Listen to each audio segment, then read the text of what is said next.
I am sure at this point you understand working capital management is one of the key success drivers for a company. It plays a vital role in the long run because, if managed well, it allows companies to free up capital and invest in strategic initiatives. It becomes even more important at times of economic crisis, high interest rates, and lack of financing opportunities. In practice, we have to be careful because it is easy to forget the importance of working capital, given that it doesn't show up in a firm's P&L. But it has a direct impact on a company's profitability. There are several ways in which working capital improvements could impact our financials.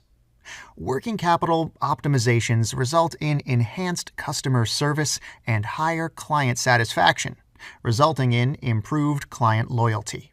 Reductions in spend for raw materials, reduction of raw materials obsolescence, reduced warehousing and distribution costs. We'll also spend less on OPEX due to lower transaction processing costs and increased standardization and automation. Hence, optimizing working capital processes is a must for top companies.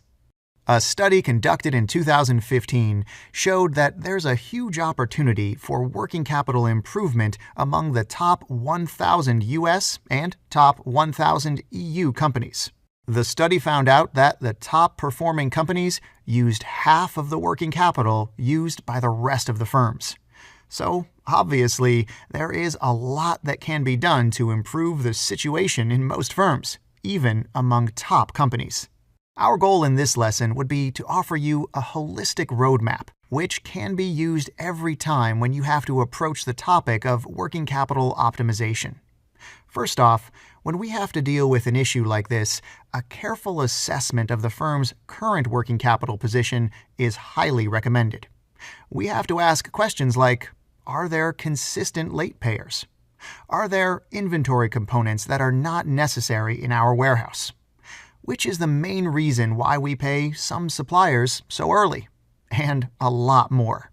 Metrics like working capital days, days receivable, days payable, and days inventory are really useful at this stage, as they can serve as a red flag, identifying areas that need improvement.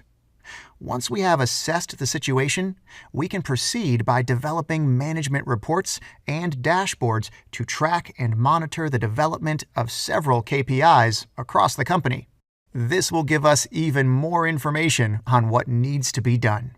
Right, and once we've figured out what needs to be done, it is time to create an action plan. That's phase number 3. All divisions and reporting units should create an actionable and measurable plan identifying the improvements they will aim to achieve and the deadline by which such improvements should be accomplished. It is key to align executive compensation and working capital efficiencies obtained by their team. That's another tool that can play an important role throughout the execution phase. Step number 4 is probably the most important one. It consists in getting on board the company's CEO and CFO. Actually, they have to be on board since the very beginning, but this is where their support for the project will play a major role. If the entire organization focuses on working capital improvements, and this becomes a topic of extensive discussion at board meetings and presentations where important company executives hear this firsthand, then the chances of the whole initiative improve dramatically. Top-level executives will understand that working capital improvements have the sponsorship of the firm's CEO and CFO, and will therefore gladly educate their subordinates. At the very beginning, we should identify some low-hanging fruits and focus on them in an effort to achieve a few quick wins, which will validate the importance of the entire project and will motivate employees in their pursuit of additional efficiencies. Optimizing working capital is a continuous effort that requires plenty of attention down the road. The finance managers who are ultimately responsible for it have to find a way to monitor several KPIs and determine whether there are still areas that need improvement. Okay, excellent.